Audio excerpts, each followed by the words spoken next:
Be ready. 5 seconds. Start. Honorable members, our mothers and sisters always used to save some money for difficult times, but often these savings were spent on daily needs. Today, rupees 88,000 crore deposited in Jan Dhan accounts is a testimony to the changing saving habits. It is only because of the Jan Dhan scheme that wages from Manrega, benefits from different insurance schemes, scholarships, pensions, and most other government benefits are being credited directly into the bank accounts of the poor through DBT. Jan Dhan accounts have succeeded in eliminating the middleman between the government and the poor.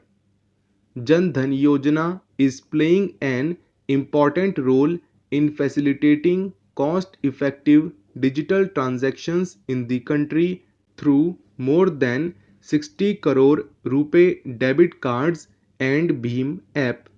Similarly, government is bringing banking services closer to the people through the India Post Payments Bank set up in the post offices.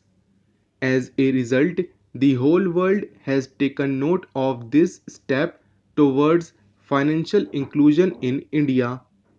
Whereas many social welfare programs were in existence for the past several decades, they had failed to produce the desired impact. The alertness, action oriented approach, and good intention displayed by my government towards the aspirations and difficulties of citizens have made it possible to bring about large scale visible changes.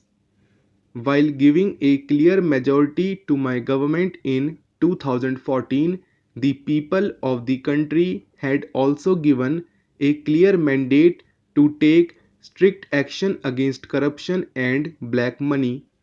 My government has come down heavily on corruption in the past 4.5 years.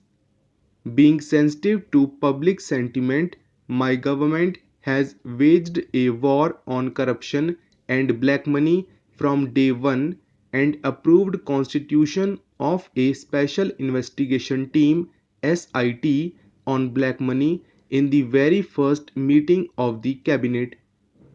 Thereafter, government enacted a new and strict law on black money.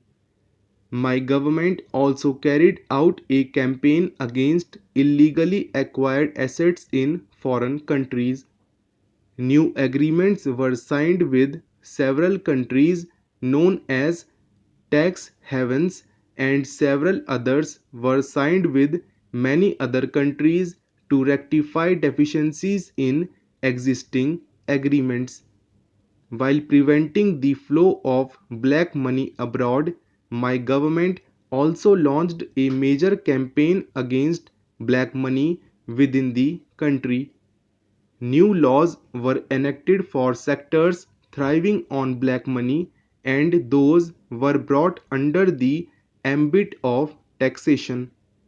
Honorable members, demonetization was a defining moment in the government's war on corruption and black money. The decision struck at the very root of the parallel economy thriving on black money, and the money outside the formal system was brought within the ambit of nation's economy.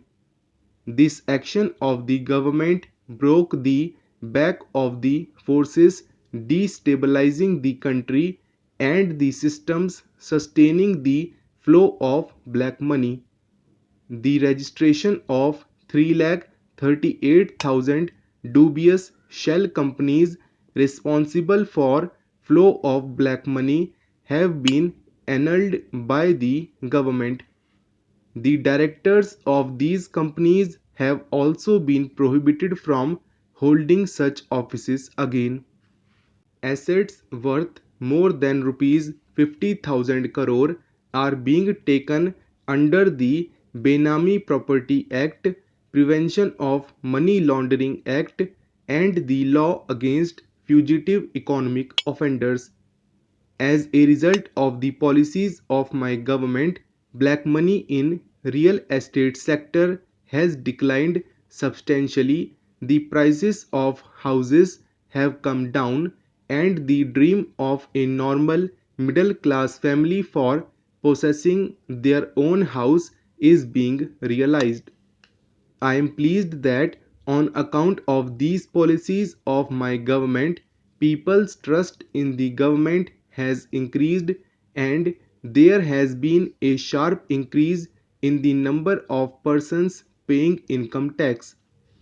Whereas prior to 2014, 3.8 crore people had filed their return, this number has increased and more than 6.8 crore people have come forward to file their returns.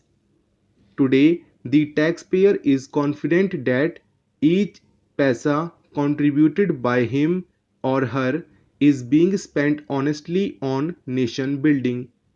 My government believes that corruption and black money constitute a grave injustice towards the honest taxpayer of the country.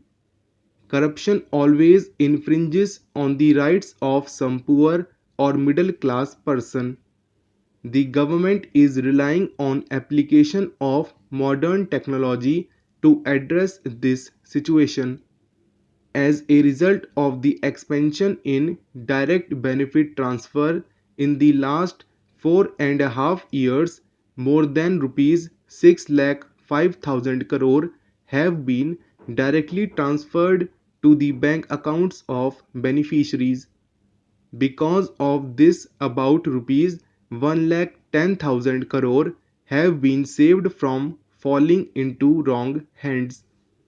Government has removed about 8 crore fictitious names which were being used by middlemen to misappropriate the rightful benefits of genuine beneficiaries.